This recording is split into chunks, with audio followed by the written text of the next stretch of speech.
Bring millions of barrels of oil production to benefit the United States, the people of Venezuela. Imagine a country where gas is cheaper than water. A place sitting on top of more energy than Saudi Arabia, more potential wealth than Dubai, and enough gold to pave the streets. By all laws of economics, the average citizen here shouldn't just be comfortable, they should be millionaires. They should be driving Teslas on perfectly paved highways, receiving world-class healthcare, and living in the futuristic utopia of South America. But they aren't.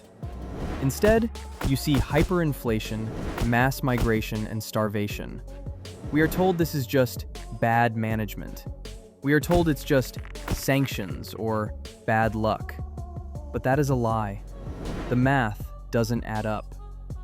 When you look at the sheer volume of resources extracted from this land, the poverty doesn't make sense, unless the poverty is a crime scene. What if I told you that Venezuela isn't poor? It's arguably the richest piece of real estate on Earth. The money didn't disappear, it was moved.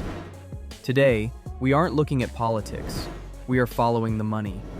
We are going to calculate exactly how rich Venezuelans should be and uncover the mechanism that turned a winning lottery ticket into a national tragedy. Welcome to the paradox. Before we dive into the story, support Zoomalyze by smashing that like button, subscribing, and turning on the notification bell. Let's get into the subject at hand. Let's strip away the headlines and look at the raw data. The asset sheet. Item number 1, the Orinoco Belt. Venezuela holds the largest proven oil reserves on the planet. Not second, first. Over 300 billion barrels.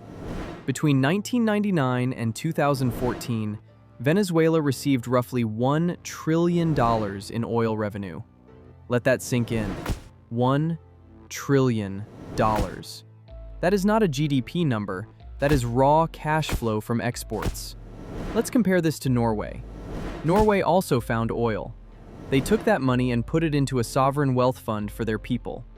Today, every Norwegian citizen is essentially a millionaire on paper because their government invested the wealth for them.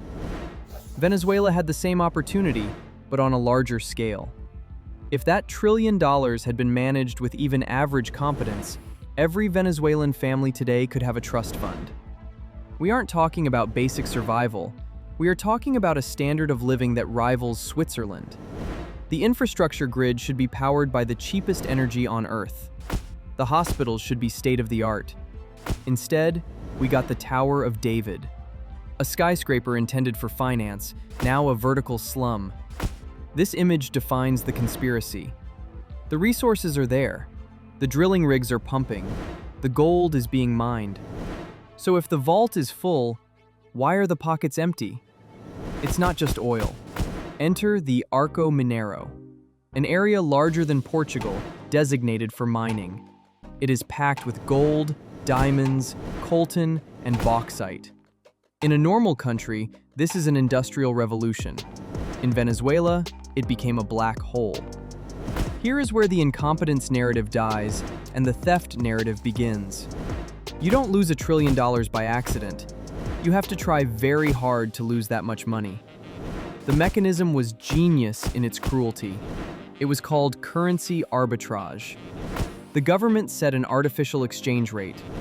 If you were a friend of the regime, you could buy dollars from the state for pennies, then turn around and sell them on the black market for 1,000% profit. This wasn't economics. It was a loot box. Billions of dollars of oil wealth didn't vanish. It transferred. It moved from the Venezuelan treasury into private accounts in Andorra, Switzerland, and real estate in Miami. The wealth of the nation was siphoned off through ghost import companies. They would invoice the government for millions in food imports. The government pays the invoice. The importers take the dollars, but the food? It never arrives. Or if it does, it rots at the port to create artificial scarcity. This creates a cycle where the citizens are desperate and the gatekeepers become kings. And to keep the heist going, they cannibalize the golden goose. PDVSA, the state oil company, was once one of the most efficient in the world.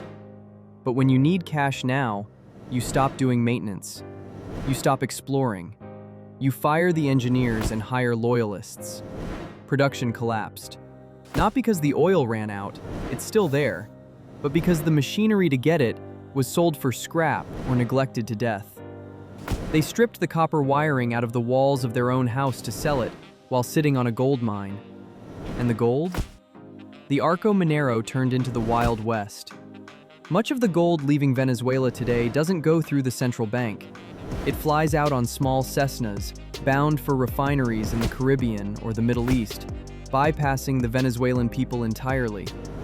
It is a shadow economy worth billions, funding a lifestyle for the 1% that rivals the Wolf of Wall Street. So, let's reconstruct the crime scene. Let's give the money back. If Venezuela's resources were utilized for its citizens, the minimum wage wouldn't be a few dollars a month. Based on resource per capita calculations, Venezuela has the capacity to offer a universal basic income funded entirely by resource royalties.